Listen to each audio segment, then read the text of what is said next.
Hi ಎಲ್ರಿಗೂ ಮುಂಚೆ ವಿಡಿಯೋದಲ್ಲಿ ನನ್ನ ಮಗಳದು 4th ಇಯರ್ ಪ್ರಿಪ್ರೇಷನ್ ವಿಡಿಯೋ ತೋರಿಸಿದ್ದೆ. ಇವಾಗೆಲ್ಲ ರೆಡಿ ಆಗಿದ್ದೀವಿ. ಆಮೇಲೆ ಫ್ಯಾಮಿಲಿ ಫ್ರೆಂಡ್ಸು ಪೂಜಾಕ ಸತೀಶಣ್ಣ ಪಾಪು ಎಲ್ಲ ಬಂದಿತ್ತು.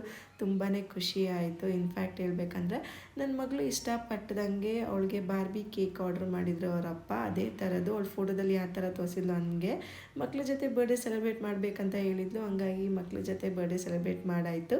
ಇವಾಗ ಎಲ್ಲರೂ ಊಟ ಮಾಡೋ ಟೈಮ್. ಊಟ ಅಂತೂ ತುಂಬಾ ಟೇಸ್ಟಿಯಾಗಿದೆ, ಚೆನ್ನಾಗಿದೆ ಅಂತ ಎಲ್ಲರೂ ಹೇಳಿದರು.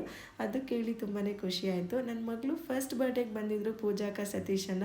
ಇವಾಗ 4th ಇಯರ್ ಬರ್ಡೇಗೆ ಬಂದಿದ್ದಾರೆ. ಅವ್ರು ಬಂದಿದ್ದು ತುಂಬಾ ನನಗೂ ಹ್ಯಾಪಿ ಫೀಲ್ ಆಯಿತು. ಇನ್ಫ್ಯಾಕ್ಟ್ ಹೇಳ್ಬೇಕಂದ್ರೆ ಅಂದರೆ ಅವ್ರು ಬ್ಯುಸಿ ಶೆಡ್ಯೂಲಲ್ಲಿ ಬಂದು ಹೋಗಿದ್ದಾರಲ್ಲ, ಅದಕ್ಕಾಗಿ ನಾನು ಅವ್ರಿಗೆ ತುಂಬ ಥ್ಯಾಂಕ್ಸ್ ಅಂತ ಹೇಳ್ತೀನಿ. ಇವಾಗ ನೋಡಿ ನನ್ನ ಮಗಳಂತೂ ತುಂಬ ಚೆನ್ನಾಗೇ ಎಂಜಾಯ್ ಮಾಡ್ತಿದ್ದಾಳೆ. ಅವಳಿಗೆ ಡ್ಯಾನ್ಸ್ ಆಡೋದಂದರೆ ತುಂಬಾ ಇಷ್ಟ.